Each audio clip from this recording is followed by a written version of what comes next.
Well, thank you for inviting me. I'm not sure I had the dubious honor of being responsible for this conference. I thought it was more being asked whether I thought it was a good idea, and I did. I've always felt that, having attended over the last many years several cement conferences, that we tended to be too inwardly focused and only talked amongst ourselves.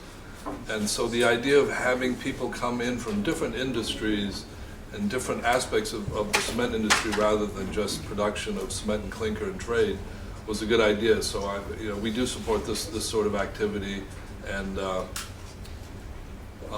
my job today, really, I've been asked to sort of introduce the overall topic, give you a sort of a brief view of what's going on in the world of supply and demand in supplementary cementitious materials and possibly the cement industry. Can't really go into depth. I was looking at some of the other papers, and I realized there's going to be a lot of experts talking about specific elements of it, so I guess that makes it easier for me to sort of just touch on things superficially. If you have specific questions, we're here. I've got a couple of colleagues with me. We can talk about it. And so I'll do that. Now, in your presentation, some of you already got it open. That is, I think this is Rob's way of testing me, because it's an older presentation, a couple of months old, and I think part of it is to see if we've come up with anything new since. And I'd like to say that I think you'll see there's quite a bit of new information. It's a constantly evolving situation. So, as he mentioned, the new presentation is available. It'll be, I guess, up on the website, and if you want it directly, just ask us as well. Having said that, quick commercial. We typically don't do this, but again, being that this is new, some of you may not know who we are. We're basically a sourcing, sales, marketing, and strategic services company focused on the cement industry. It's a bit more than trading. In fact, it's a lot more than trading. We typically don't get involved in spot trades. If you come to us and ask for a product, we're not going to be the people to just say, here it is, we can give you a price. We're more involved in working with people over the long term, developing strategic relationships, helping them look at things, projects, putting in equipment, setting up long-term supply arrangements. We view this as a strategic business, not as a typical trading business. Since the very early days, which would be in the right after 2000, or that's about 12 years ago, we've been involved in cementitious materials. I'd like to say we have been promoting cementitious materials ever since we've been in business, because we strongly believe these are good materials. They're not just cheap fillers and additives. Over the past years, we've expanded heavily beyond the construction industry, where we're working closely with the power, steel, industrial process, and abrasive industries, where there's a lot of interrelationships from the materials and the processes. So we cover several industries now, but there's all interrelated in terms of the fuels they use, the fossil fuels, the generated products, and the processes. And a lot of it has to do with sustainability and harvesting materials. I noticed one of the papers is going to be on alternative sources of alumina. Well, one of the big challenges for the cement industry today is, with the steel companies having finally woken up to the fact that mill scale is something they can reuse in their own process, and the Chinese buying it up all over the world, every cement plant in the world is now scrambling to find iron units, and there's a lot of iron units in other materials and other processes, but it involves cleanups. And I noticed we have a colleague from STI here, and they're looking, I guess, also at the same thing. How do you help in this whole drive towards sustainability, finding alternative minerals and materials in other industries that can be used in the cement industry and others? So we're heavily involved in that. Obviously, part of that is that whole solution of finding materials for specific uses in an increasingly growing world. And the other thing is, we have a very much a global presence, knowledge, and perspective. I flew in from Australia because we have an office in Australia. We have one, by the way, the weather's much nicer there. I wish I could have brought it back with me. Even though they're entering winter, it's 25 degrees and sunny and dry in Brisbane. Not bad at all. We have an office in Japan, we have an office in Italy, we have an office, what am I missing, China, and Singapore. We just opened up our office in Singapore, and of course we have several offices across the US. I think I only missed South America, which is next on our agenda. Just for your own sake, the products on one side, services and projects that we work on another. So we get involved in helping people build plants, terminals, equipment and things like that. We physically don't do that, but we help them put it together, and it's pretty expansive. So let's look at trends, shall we? You know, trends are interesting because that sort of implies that things are moving in a certain direction and has a certain life of its own, and it's heading that way. And what I found out just in the recent weeks is some of these trends have either shifted dramatically or been impacted by sudden events, and I'll speak to that.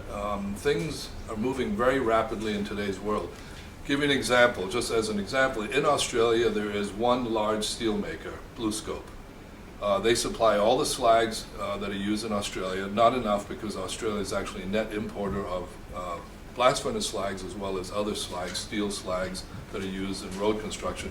BlueScope has just shut down one of its blast furnaces, and the word is they'll probably shut down the other one, which means Australia will suddenly, we think within the next 12 months, find itself in an acute shortage of slag, and people are scrambling very quickly, especially when you realize that 2 or 3 of the cement groups are building slag grinding plants that they were counting on having supply from a local supplier who has just announced that they're going to shut down because of the steel crisis, which tells us that slag is not something that is very, even though it's important to the cement industry, it is not very important necessarily to the steel industry. They're making steel, they're not making slag. So their decision was all about steel. It just happens to have a huge impact on what's going to happen in say, Australia. Another example would be Japan, as you know, has as of last week, shut down all its nuclear power plants, which is now going to generate a lot of, well, first of all, they're going to have power shortages, which is going to be a problem. But in the meantime, they're also going to be looking now at building new power plants, which either means gas or coal. So you could argue there's going to be huge amounts of fly ash available in Japan. They already have about 20 million tons of excess fly ash. And part of the problem is you would want to say you could use that in the cement industry, and it is in Japan. It's actually, I mean, they use as much fly ash as they possibly could. And so you would say, well, that's a good source, but you can't export it because of the Basel Convention, because it's a waste material, and so on and so forth. So all these things are interesting, which what I'm really saying in all this is the macro view only gives you the macro view. You really have to understand what's going on in each region, each country, and what specifically is driving. And we're having another interesting discussion earlier with Baudouin about specifications. A lot of the specifications are written either to promote certain materials and to prevent other materials, and part of what we're trying to do, I think, is part of educating people more and more as to the overall picture and what's really needed, rather than just serving certain interests who are writing specifications, frankly, to serve themselves. Now, I've been in business all my life. I understand this is about making money, but you can achieve things in a more holistic way. So having said that, you look at the big trends, and obviously I'm going to talk a little bit about what's happening in cement and clinker. Supply and demand shifts really impact what we're doing. The regulation, Rob mentioned that the whole regulatory climate is really impacting our industries, not just cement, and the movement in trade flows. So all these things impact the use of materials. Specifically on the SCM side, obviously the focus is mostly fly ash and slag, blast furnace slag. Those are the two majors. You all know there's other cementitious materials, pozzolans, silica fume, and things like that, and there will be speakers. But when we're talking about cementitious materials, for the most part, we're talking slags and fly ash because those are the big volume materials. Freight rates, you cannot have any kind of talk about this business without talking freight rates. And I was pleased to see there's a speaker who's probably going to say a lot more interesting things than I could. But again, just to tell you that part of any trend analysis, you have to understand and look at the shipping industry. I flew in actually yesterday midday, late morning, and at lunch I was already having lunch with the managing director of one of the world's biggest shipping companies, because we stay very close to them, because what happens in shipping really impacts our industry. And of course, fuels. Again, a few weeks ago, we were sitting with China's largest cement group, who has a capacity of 200 million tons in 2 provinces in China. One company, 200 million tons in 2 provinces in China, and it's all internally used. And the oldest plant they have is 8 years. So the average age of their plants is 5 years old. and their biggest complex is 18 million tons. I always joke with them that they themselves are twice as big as the total U.S. Production. They're buying 25 million tons of coal to feed themselves, and they've told us that coal for them in China represents 61% of their total production cost. So when you said that energy is critical to a cement company, it is the big driver. So all these things, when you look at the trends, you have to take these into consideration. So you look at them. First of all, from a major perspective, the cement industry is a good industry. I know sometimes if you're in Spain or Italy or Greece, cement industry is not very much fun to be in, but overall, it's now a $3.5 billion industry. Just 3 or 4 years ago, it was $2.2 billion. Now, a lot of that growth is China. Of that 3.5, this year, China will produce and consume 2.1 billion tons, which is an enormous amount. It's growing at 5% per year. The overall, again, that's the macro view, so that's not a bad industry. But when you start looking at each country, it becomes very different. The basic technology remains unchanged. It's basically taking limestone and burning it. There's a lot of people looking at carbon sequestration and new ways of making alternative materials, but the basic technology remains unchanged. And when you do strategic planning and analysis, that's always one thing, rate of technology change. For instance, if you're in the computer business or the electronics business, the rate of change is what? Would anyone guess how often there's a radical change in technology? Could be 6 months, it could be a year, it could be a couple of years. As we've seen with the Apples and the Nokias and things. But the cement industry basically has been unchanged since the time of the pyramids, when they used mortar. So that's something to think about. You're not going to replace these massive $200–300 million capital investments, and so no one is coming up with a new way to make cement. There may be different small approaches. So basically, but what's changing is the emissions, and the issue is that we're going to continue to create more carbon dioxide in the cement industry. Even though certain countries are cutting it back, the overall growth is creating more CO2. And as you probably know, cement already creates somewhere between 5 and 7% of all the CO2 produced in the world. So the point is the regulations are going to keep coming at us, which again says we should be thinking more and more about cementitious materials, other materials which they're easy to use to reduce the whole CO2. The other key strategic drivers are freight and the material availability. There are going to be shortages of blast furnace slag in the very near future. Just not enough steel production to feed the cement industry once it wakes up to the need. So what do we know about these trends? First of all, I'm not here to tell you about the benefits of cementitious materials. We have whole seminars. We can spend 2 hours telling you why it's good. They are good. Take my word for it. There'll be other people talking about it. The other thing we know is that these trends do suddenly shift. I gave you a couple of examples. So even though people like to make their planning assumptions, you've got to be aware that things move very quickly and can shift very suddenly. Legislation in the U.S. suddenly has impacted the use of fly ash just in the last 2 years. We'll touch on that. What I'm really saying is the material supply of cementitious material of coals is a strategic issue. It is not just a purchasing decision, lowest cost, where can I buy cheaply? It's something that should be discussed and understood at the highest levels of management, which is why finally some of the larger cement groups now have very senior people whose only job is to look at cementitious materials. You have vice presidents, global vice presidents of cementitious materials now that exist. What we don't know in all these trends is we make these predictions if and when some of these things will happen. We've been saying for years that slags and fly ash are going to be used more and more. Well, a couple of years ago it all crashed with the recession. But you've got to look at and stay close. The other question we don't know is to what degree will this impact us? To what degree will the fact that suddenly Spain, which went from a net user of fly ash, is now suddenly has huge oversupply because frankly the Spanish cement industry has collapsed. So all the fly ash in the world is available, but how long will it be available? Is it transportable? What's the price? Can you sustain it long term? And so on. Impact and cost, and the competitive actions and reactions. I'll give you a very specific example. About 6 years ago, we were involved in trying to help a Japanese power plant move excess of fly ash that they were paying $155 per ton to be disposed of properly. And we said, well, gee, If you give us $50 or $70, we'll, just to cover freight, we'll take it away to Malaysia or someplace else. And they were ready to do it. You know what happened? They suddenly woke up to the fact that $155 per ton was actually supporting an entire local industry, trucking, disposal, companies.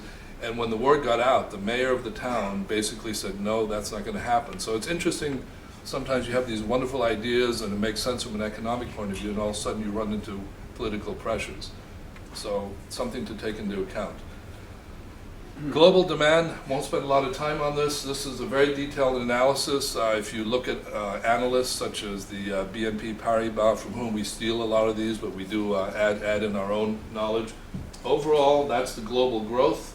If you took out China, the global growth is probably around 3%. But the bottom line is we are in a very good, strong, long-term industry. What you need to look at is the US, even though it's growing, again, from a very low base, is still, what that number doesn't tell you is in a few years that growth is going to accelerate much more so. Whereas in Europe, and that's a compilation, you really need to be looking at, Europe really isn't +2. What's really plus is Northern Europe and Germany and Poland and parts of Eastern Europe, which is down below, but West and Southwestern Europe is actually in negative numbers. So you really do need to look at these and get in and look at each specific country. But having said all that, it's a good business to be in, but you need to know where you are and what you're doing. This is just to demonstrate, remember I mentioned the shift in trade flows? This was 2006, for those of you who remember, those were the glory years, the wonderful years before the financial crisis. 2006, these were the basic trade patterns. Those are millions of tons of material shifting, and the red were the exporting regions and the green are the importing regions. And you can see the U.S. was the single largest importer of cement and clinker, 36 million tons. It actually went all the way up to close to 40 at one point. And the big exporting nations were the South, the Asian countries, basically Indonesia and Taiwan and Thailand, Northern Asia, and China. China became a very large exporter. Remember I talked to you about shifts in demand? Well, let's fast forward now to 2011. Look at that shift. The big exporting region, which was Asia, is now much more. China used to export 35 million. This year they're going to do 8 because there's such strong domestic demand that Chinese are basically not exporting. A few million tons out of 2 billion is really nothing. Indonesia is now a net importer of cement. They're building cement plants there because the growth suddenly is there. The US, that 6 million, that's basically coming from Canada. So it's not importing at all.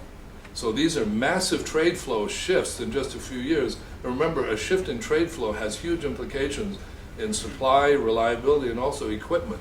Because to import and move cement, not clinker, you have to build $30 to $50 million terminals. It's not a cheap thing. So the world changes very quickly. So when people say, well, we'll go to the Chinese if we need cement, not today you won't. And by the way, if you go to Japan today, they tell you they're sold out for the next 5 years because they're committed on their long-term contracts, and the tsunami rebuilding has eaten up all their spare capacity. Taiwan can't export because the Taiwanese government just imposed about 3 months ago a 35% export tax, specifically to protect the domestic industry from the cement industry exporting and using exports to raise prices domestically. So today, if you need cement or clinker, and you go to your traditional Taiwanese, Japanese, Indonesian friend, they're going to tell you, sorry, we can give you a spot cargo, even Thailand now, because of the rebuilding. So these things shift very dramatically. Shipping trends, there's going to be, I believe, a much more detailed presentation on shipping. The message here is basically we had horrible spikes in shipping a few years ago, and since then we're basically at historical lows. It's a good time to be freight for if you're a charterer of raw materials. It's a good time, and remember, slags and fly ash are basically very low value materials compared to the typical bulk freight. Things you have to know is shipping rates, we believe, will remain low for the next 2 years, because if you just look at shipbuilding deliveries, we peaked this past year, but this year is another 150 ships being delivered. There's only 12,000 bulk ships in the world, so it's not hundreds of thousands. And there's, over the last few years, several hundred ships have been delivered, so that's depressed the prices. And if you look at ship deliveries, most ship owners, if you get them in a moment of complete candor, will tell you this is going to be another ugly year for them, and next year a little better, and only after that. The message is, if you're in this thinking strategically about material supply, now is the time to be getting long-term shipping contracts, because in 2 years you're going to be, I don't know if we'll ever pay those kinds of prices that you see in 2007 and 8, but pricing is heading up again. And so as you're planning and thinking about moving these materials and making investments, you really have to take into account shipping. We as an industry only move about, I think shipping industry overall bulk moves close to 3 billion tons a year, and the cement construction industry is about 150 million tons of that, so we do not have a lot of influence on the shipping industry. Because it's mostly steel and grain and much higher value cargoes. Someone who's selling steel at $600, $700, $800 a ton can afford a $5, $6, $7 freight increase, a lot more than slag, which you're paying anywhere from $5 to $10. So these are all things you have to talk about when you're looking at trends. I mentioned to you the U.S. cement industry. If you look at the where we are today in 2010-11, you can see our consumption is down. U.S. capacity is about 110 million tons. This year, the demand will be about 85. Now, 2 years ago it was 60, so we really dropped off. So people will say, "Wow, you've got tremendous overcapacity." The answer is yes, but if you go to the Portland Cement Association official forecast, somewhere within the next 2 to 5 years, there's going to be massive shortages of cement in the United States because the fundamental growth is there. This forecast is just normal demographic growth, which means population, schools, prisons, roads. We build a lot of prisons. I had no idea how much cement and concrete is used in building U.S. prisons. We have more people in jail than any other country in the world, so not something I'm very proud of, but they actually count how much concrete. It's something called concrete intensity. This is the normal demographic growth, which says that when we hit 110, 120, 130 million tons, we're short, and the U.S. will be short. Now here's something else, of course that's where we are today. There are 3 things going on in the U.S. which I won't go into any detail, we can talk about later, I've done it at other conferences. There's a worst case scenario that the Portland Cement Association has put together. Remember, it's the association of the cement producers. One is that they're not going to build much new capacity in the next 3 to 5 years, or announce it, because they've got too much capacity. So people aren't spending money. You know, the Lafarges and Cemex and Heidelbergs of the world, who, by the way, have about between the big, well, there's 8 major companies in the U.S. who have among them about 70 or 80% of the capacity. And all of them are large multinationals, and all of them have high debt to debt ratios, so they're not making capital investments. So none of them are going to be building big plants in the U.S. for the next 3 to 5 years. And even if you announce one now, it'll take you 5 years to get a permit because of the environmental opposition. So the worst case scenario is in the next 5 to 8 years, there won't be any new plants built. There's going to be continuing shutdown. We still have wet kilns. There's another 4 or 5 kilns that are in the process of being shut down because they're expensive. And something called NESHAP. This is the new national emissions law that was passed. It is in place now. The industry lobbied hard to get it not put in place. Now they're lobbying to have it delayed, but the fact is it's coming. And it means there's tremendous pressure on mercury and NOx emissions, huge restrictions, which basically worst case scenario says up to 15 cement plants could be shut down in the next 2 years. Best case is at least 5 or 6. They've already announced it.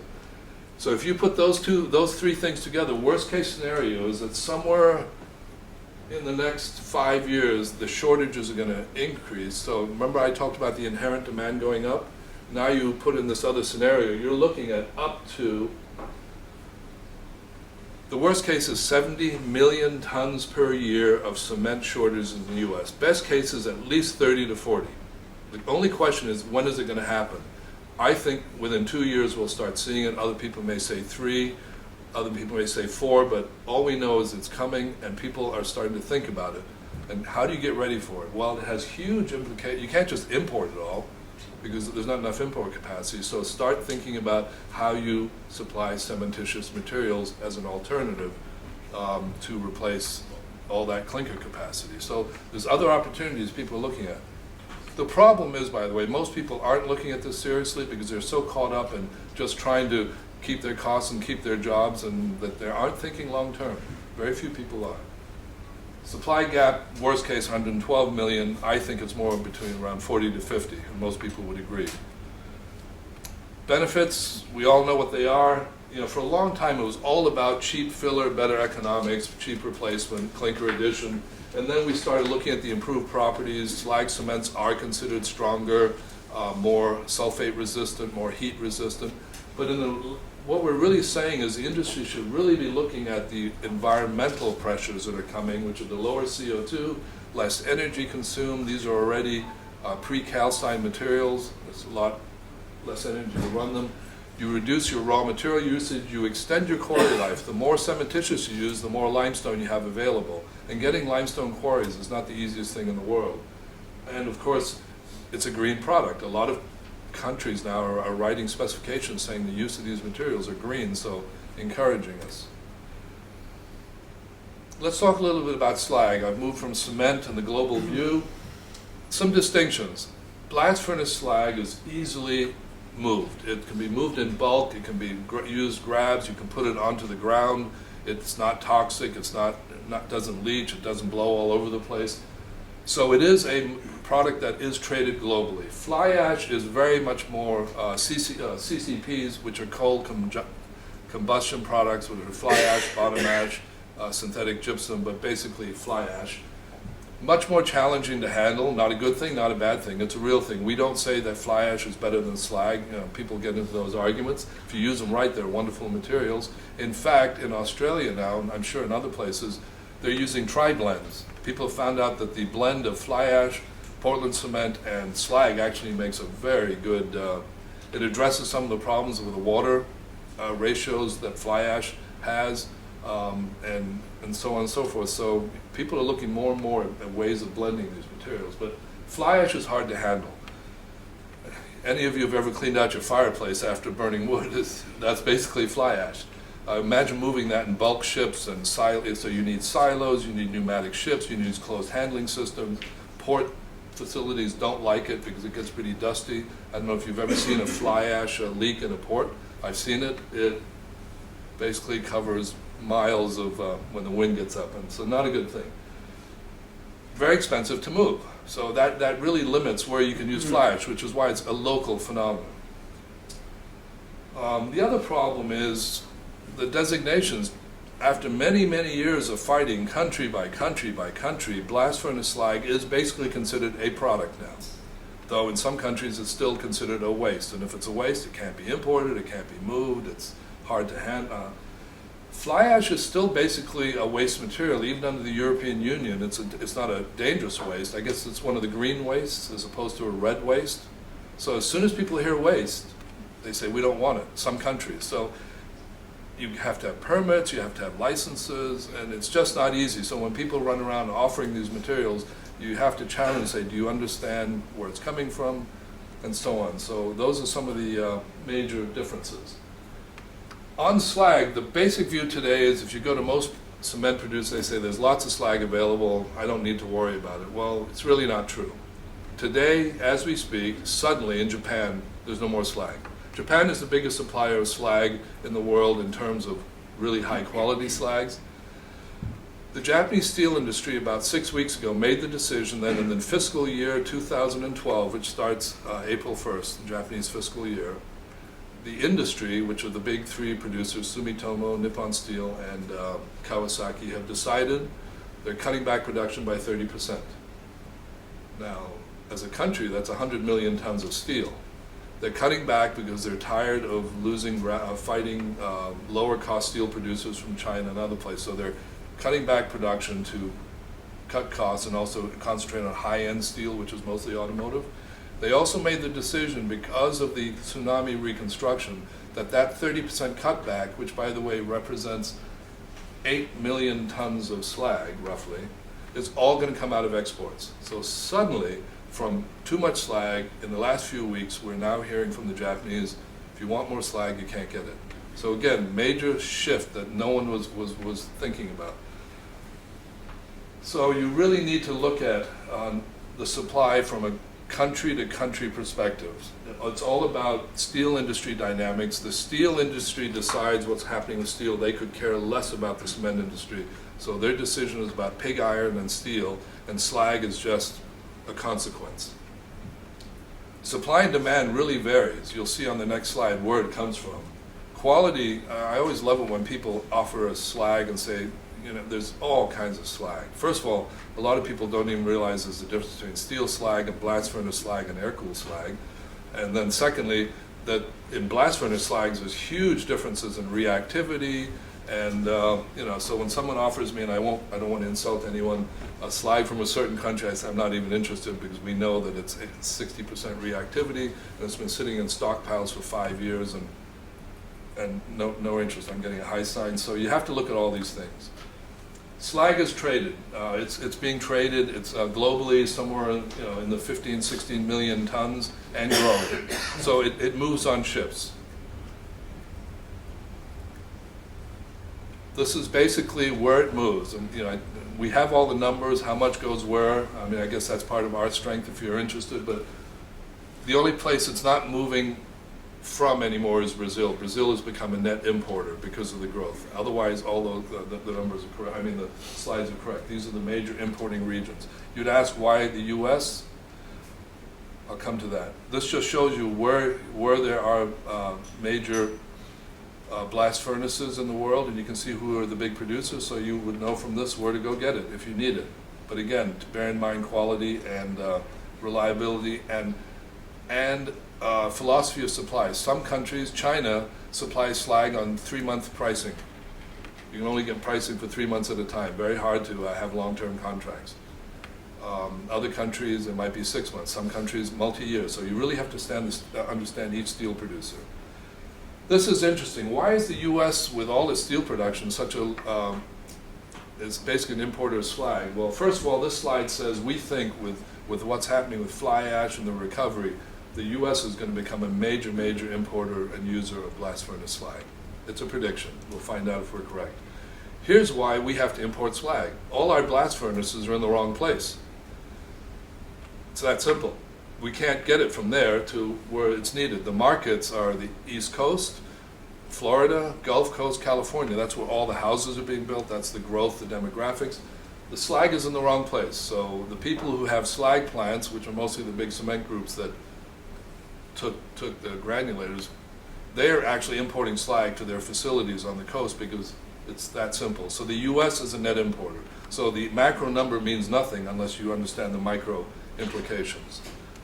These are the industry challenges, tremendous new moving to fly ash implications on power plants, the costly pollution upgrades, restrictive air quality standards, and the fact that you all know shale gas is being discovered in abundance.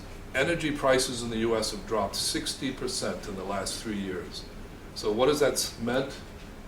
Well, first of all, people are building natural gas plants because one, it's cheaper, but also the emissions are much lower, so that helps. So this tells you that the U.S. is going to be shutting down coal plants anyway. This was the projection down below. You can see that they were going to retire a lot of coal plants as they're building gas, but the trend has accelerated because fly ash is under attack, partly because of NESHAP, but we had a huge fly ash spill 2 years ago, which literally wiped out an entire town. A dam broke and a bunch of fly ash came floating down 10 miles and wiped out a town, an entire town. And of course that caused a lot of environmental pressures. It really wasn't fly ash's fault, but fly ash has gotten a bad name. A lot of fly ash is used in the States. And again, you can look at these at your leisure. You can see that on CCPs, a lot of it is used in our industry. The problem is it's shutting down. In Texas alone, just in the last 6 weeks, these 3 power plants, which were supposed to shut down 3 years from now, are shutting down now. in the last month, there is now fly ash is on allocation. People are scrambling to find fly ash, so literally changed overnight. No one saw this coming. And this will continue in the US. Now, what does that mean? We have to, could be a good thing for people like STI that can go convince, because there's big shortages. This is the amount. We're talking Texas alone is looking at shortages of something in the order of half a million tons of fly ash that was being used in the cement industry. So, and Texas doesn't use blast furnace slag. Interesting. Problem is there's no grinding capacity to really grind slag, so we're struggling with that. We're working with people. This is all to show you that trends can move very quickly.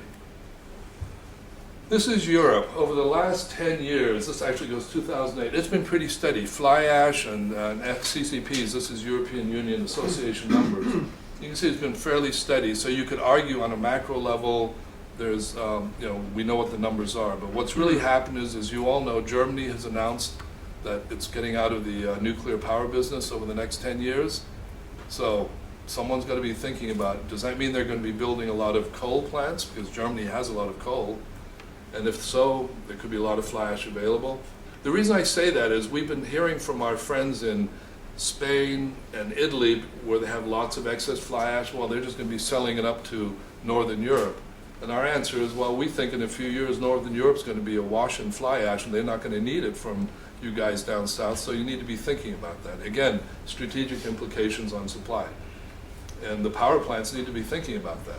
Because it all has to do with subsidies, by the way. They subsidize the disposal of these products. So closing down, when you look at supplementary cementitious supply, you take into account the nuclear plant shutdown scenario, which is real in Germany and Japan, suddenly huge impacts on supply and demand of fly ash, and then on slag. You look at the fact that the freight industry is going to recover in the next 2 to 3 years, and what are the implications? Because all these products rely, you're moving a $5 blast furnace slag. It's $5 from Japan. I know it's $10 in Europe. And you're paying $20 for freight, and you could be paying $40. That's a huge imbalance, and it's hard to justify. China, which has become, stopped exporting, could suddenly turn around and say, you know what, we want to start exporting again.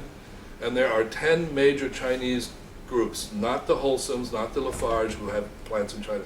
10 large Chinese groups who, between them, have about 1.3 billion tons of capacity, and all of them have export plants. And if they decide amongst them to start exporting, they could destroy the world cement industry very quickly if they wanted to. So you have to keep an eye on what's going on there. The West European recession is going to be prolonged. We don't see a short-term recovery in Spain or Greece or Italy, where a lot of these materials were being consumed and produced, so people need to think about that. The steel industry is cutting back globally. There's too much steel out there, so that's going to impact slag. In the US, the shale gas, the environmental regulations, and the fact that we've got a huge recovery coming is going to really impact the whole global trade and supply. So you put all these things together, and I wish I could give you good answers and clear answers, but all I'm saying is these are things we need to look at, you need to be aware of, you need to study, and when you make the decisions, bear in mind, yes, the overall industry prospects are good. We're in a growth industry, you just have to be in the right place to participate in that growth. We really believe that these cementitious materials needs and usages will increase. We've been saying it for 10 years, we will continue to say it for another 10, but I think it's going to be dramatically changed. There are key regional differences, so you need to be, Indonesia, in my mind, would be an easy place to, because they need cement, they're building plants, why not use a lot more slag? They don't use any slag there, but they have a lot of volcanoes in Indonesia, so pozzolan is very cheap, not as good. So education process. We're giving seminars in Indonesia. We're saying, look, pozzolan is great, but it's not going to be the most effective material, so you should be thinking about fly ash and slags too. There are many external variables. We don't control, steel industry decision impacting slag, power plant decision impacting fly ash, isn't within the control of our industry. So we have to lobby, we have to talk, we have to stay close. As I said, government makes things very unpredictable. Legislation can suddenly open or close doors. Turkey used to be a net importer of slag and fly ash until the government banned them overnight. So at the end of all this, wonderful opportunities, big challenges, but again, you've got to make your decisions based on real clear analysis of each situation and really making good decisions. Having said that, I hope that kind of gives you a view of what's happening in the world. I think it's exciting, but it is unpredictable. Thank you very much.